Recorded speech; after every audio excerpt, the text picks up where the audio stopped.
train your team to take stuff off your plate so you can have time to focus more on strategy. You are listening to C-Suite Perspectives, a podcast by the Conference Board. Welcome to C-Suite Perspectives, a signature series by the Conference Board. I'm Steve Odland from the Conference Board and the host of this podcast series. And in today's discussion, we're going to talk about the unique relationship between CEOs and marketing, specifically CMOs, Chief Marketing Officers. Joining me today is an expert on all of these subjects, Denise Dahlhoff, the Director of Marketing and Communications Research at the Center at the Conference Board. Denise, welcome.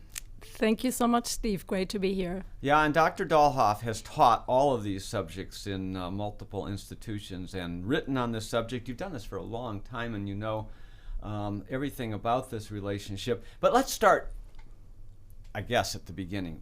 What is a CEO and what is a CMO and what are they supposed to do, and similarly and differently? Sure. So the CEO essentially has three big responsibilities. The one is he has the responsibility for the financial health of the company. The second one is he sets the strategy. Or she. And the third is related to reputation. The CEO essentially represents the company in good and bad times to all kinds of stakeholders and is essentially the public face of the company. Now, the CMO pretty much supports the CEO in all of these three responsibilities on the financial health. The CMO is responsible for pushing growth, bringing in revenue. That's number one. On the strategy front, the CMO translates the company strategy to a marketing strategy, and they also give input in reverse for the company strategy because they know customers, they know the markets.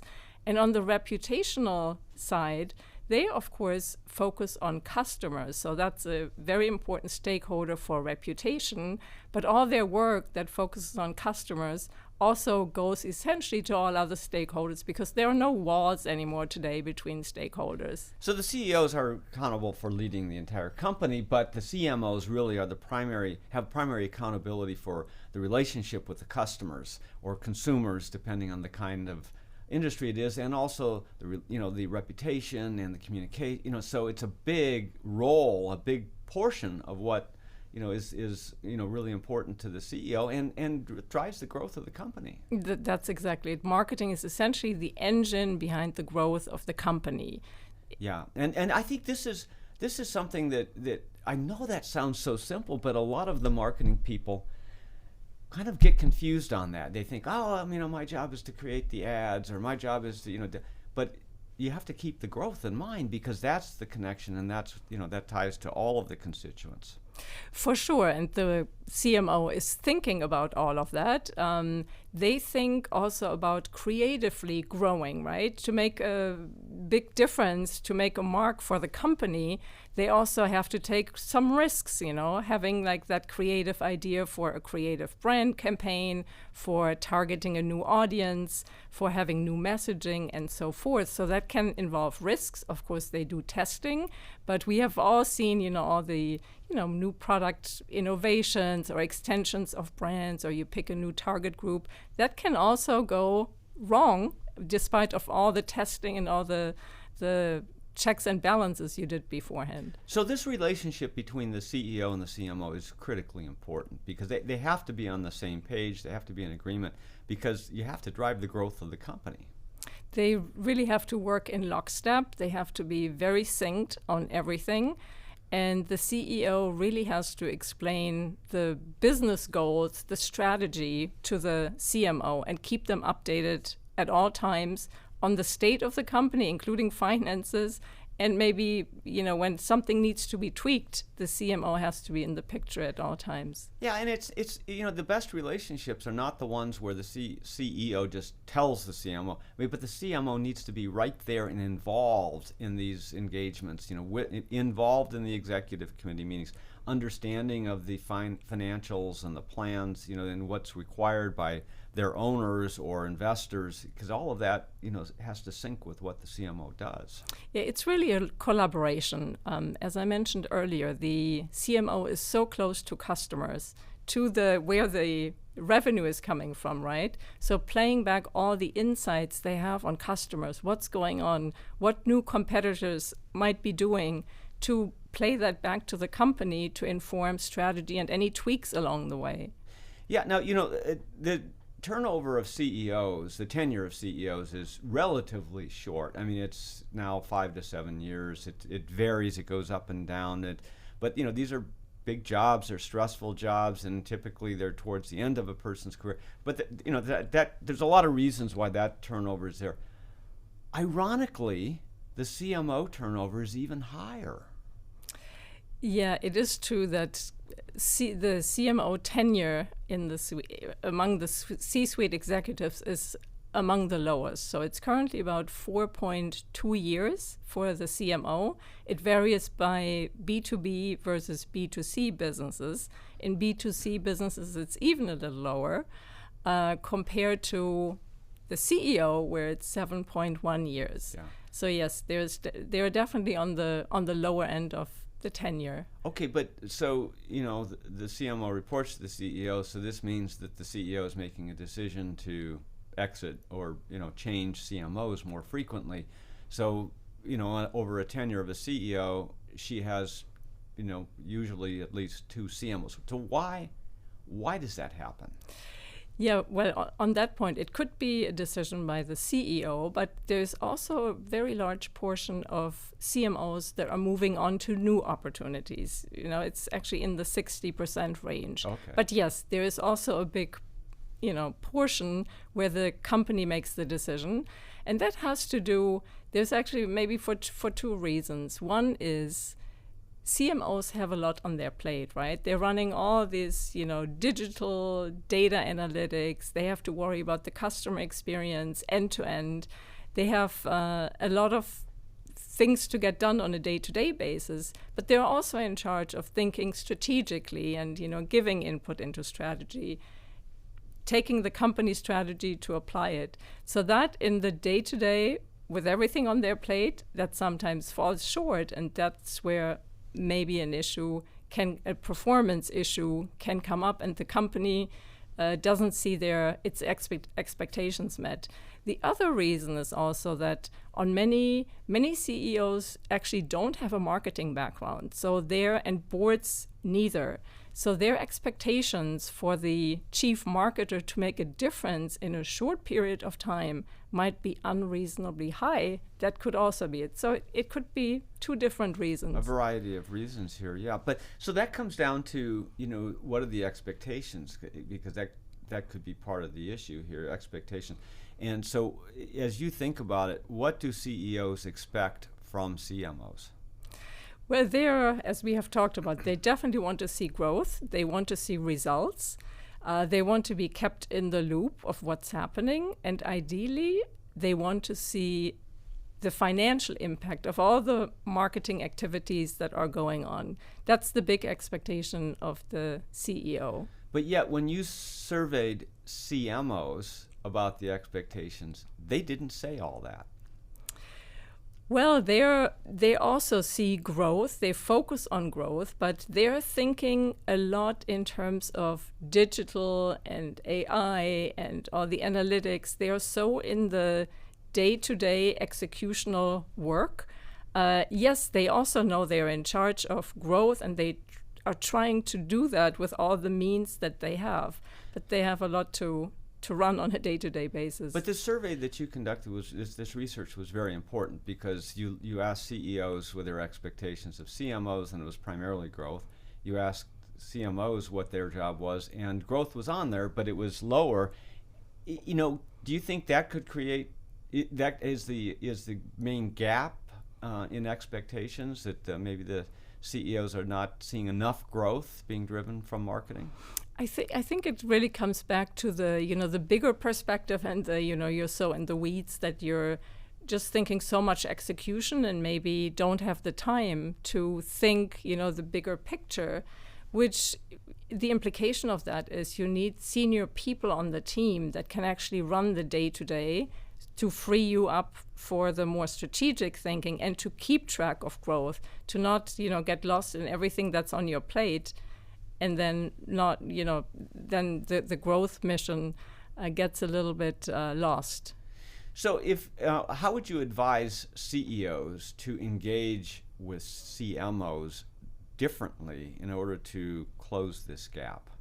Sure. So in addition to keeping them informed on everything and to be very transparent, it's really important to set expectations for the role, especially in companies where there are multiple roles in the broader marketing area. So many companies actually have these multiple roles now, and there could be, the chief marketer officer has been unbundled. So there are often now multiple positions, such as the chief brand officer, the chief digital officer, the chief customer officer, and so forth, plus adjacent positions that are more operational, the chief growth officer, the chief commercial officer. So to know for each of these positions what their responsibilities are is really important so everybody knows. To clarify accountabilities. I mean, exactly. That's a lot of chiefs. But it's not unusual. There's actually an average of almost 3 of these positions now reporting to the CEO in 2/3 of companies now. And in addition,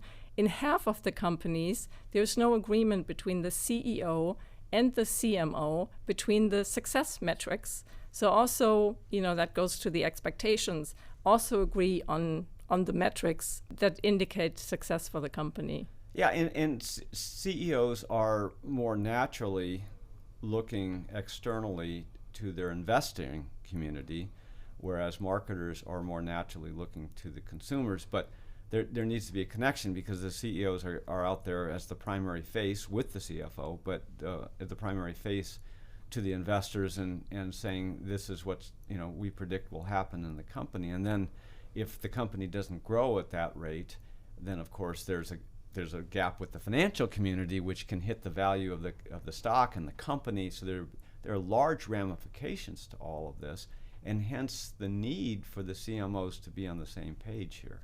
Absolutely, and including with the CFO, you already mentioned, that important person in all of this, because if the CMO is responsible for growth and bringing in revenue, then that is a very important connection to the CFO, talking about, expectations, doing the planning, talking about pricing, updating on, what's going on in the market, adjusting expectations and so forth. So, and they also have to speak the same language. Many CFOs actually think that their CMOs, it doesn't have a good handle on finance, and that makes the relationship really hard. We're talking about the relationship between CEOs and marketing, especially the CMO position. We're going to take a short break and be right back. What does the future of work mean for your employees? How will your company navigate ESG? Will there be a global recession? At the Conference Board, our experts translate the latest research and economic analysis into insights and real-time problem solving for your organization. Membership at the Conference Board provides your team with an assortment of knowledge, from economics, marketing and communications, ESG, public policy, and human capital. As a member, you'll have access to our center experts, member-exclusive events, data and benchmarking tools, and peer sharing that will help you understand the present and shape the future. Consider becoming a Conference Board member today by visiting www.conference-board.org. Welcome back to C-Suite Perspectives. I'm your host, Steve Odland from the Conference Board, and I'm joined today by Dr. Denise Dahlhoff, the Director of Marketing and Communications Research here at the Conference Board.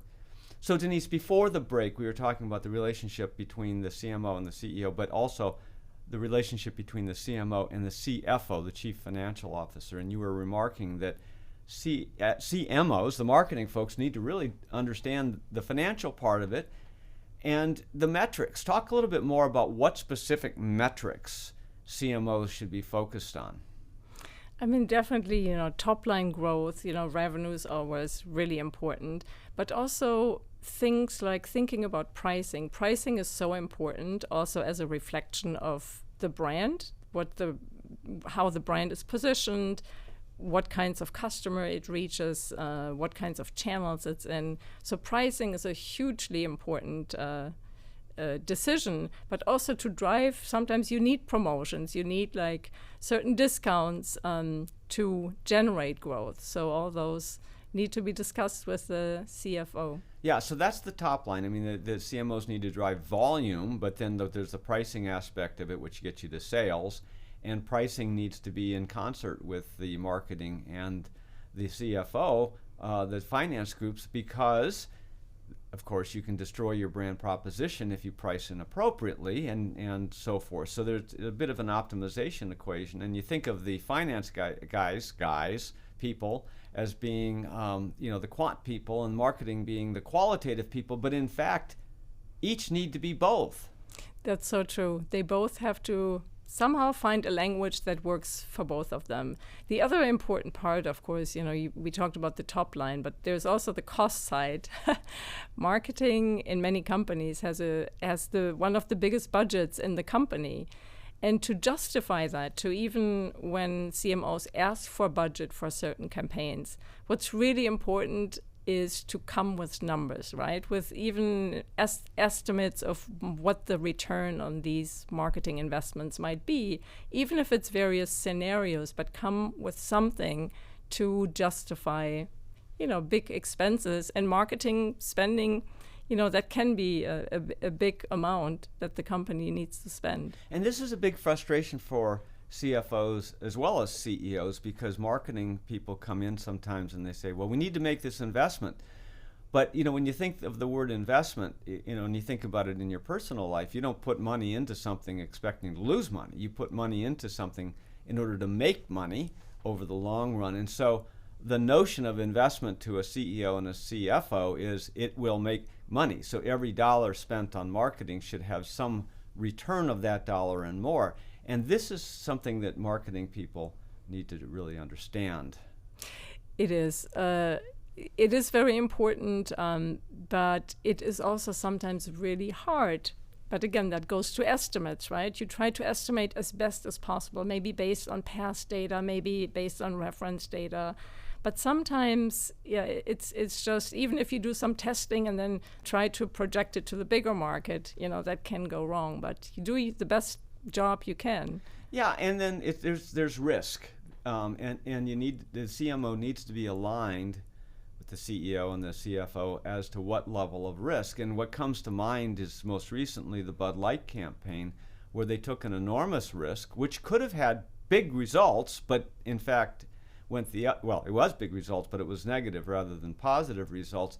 But that level of risk clearly was not in sync with everybody in the C-suite. Yeah, and that is a really interesting case. There are so many, where companies tried a new product, an extension to what you just said, to a new target group. And you might have done some testing before, but how it eventually plays out in the market is still a big question mark, right? But it's the high risk, high reward. You could potentially make a really big impact for the company and bring in a lot of growth, revenue, additional customers that might stay with you. But yeah, it's a big risk. Well, another example is the new Coke launch that, of course, created a lot of controversy and destroyed some shareholder value as well. But here again, when you're swinging for the fences as a marketing person, you need to make sure that the CEO and CFO are aligned with that level of risk and are willing to be with you in the boat. The consequences vary from what you have planned. And completely. And also everybody needs to be on board, but then also risk management. I mentioned testing, but even doing trial balloons, right? Try it in a small market, or try to limit the risk as much as possible before doing a big campaign. Yeah, try it in the family dinner before you even go to the marketplace. Now, we've talked a lot here about the relationship between the CMO and, of course, the CFO and CEO. What about the other members of the C-suite? Because as you think now about a corporation, there's a multi-constituency approach. You have customers, employees, owner, community, environment.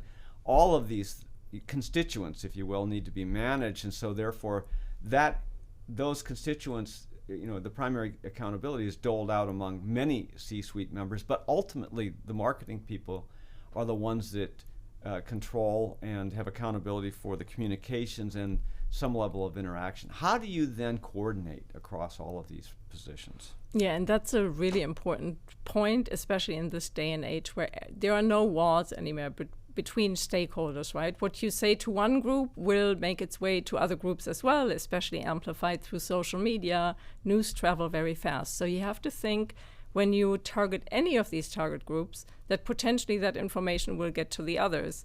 With the marketer focusing on customers, and that's obviously a very public affair mostly, that they have a big responsibility, and coordinating with their colleagues on these other stakeholder groups is a really good idea.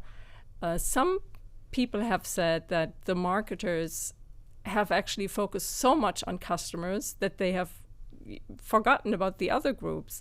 And for example, what was also said is that, the whole ESG backlash, might be a little bit, they say partly the marketers are to blame because they have taken like the purpose or orientation of a company and marketed that to bring in revenue, right? And that didn't sit well with some target audiences, and that has partly created this backlash. Well, and success has a lot of parents, and failure have none, and a little bit of that is unfair. But it is a good point that CMOs and marketing people need to stay focused on all of the constituents and think about the messaging and the impact of their actions across all the constituencies. It's really important. But and this is not, by the way, this is not to blame CMOs for ESG backlash. It's just, this just shows you what people are perceiving about that and what people are thinking, right?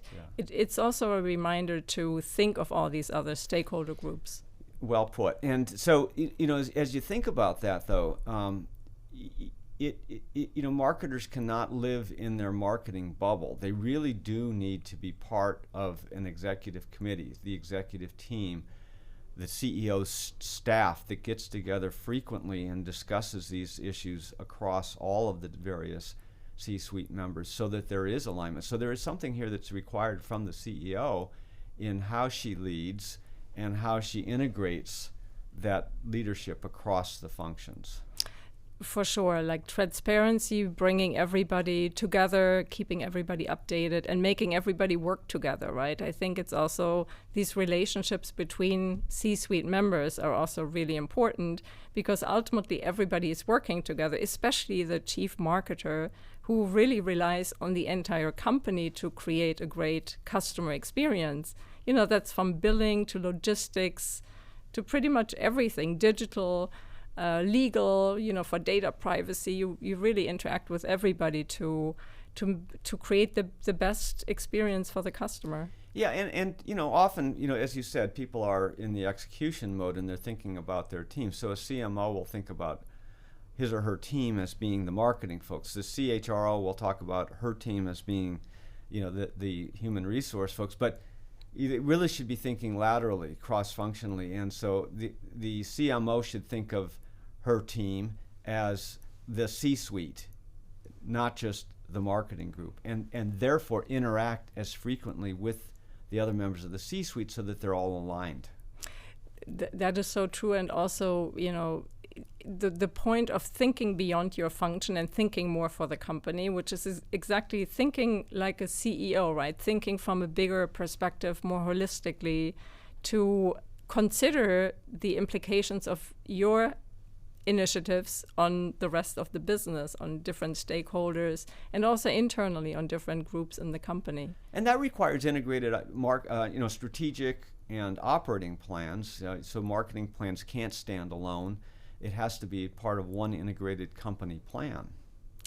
Oh, absolutely. There has to be, that goes back to the collaboration point, right? This should really, all the company corporate plans should be done collaboratively with the C-suite executives, so to bring everybody on board and to make it all work for everybody.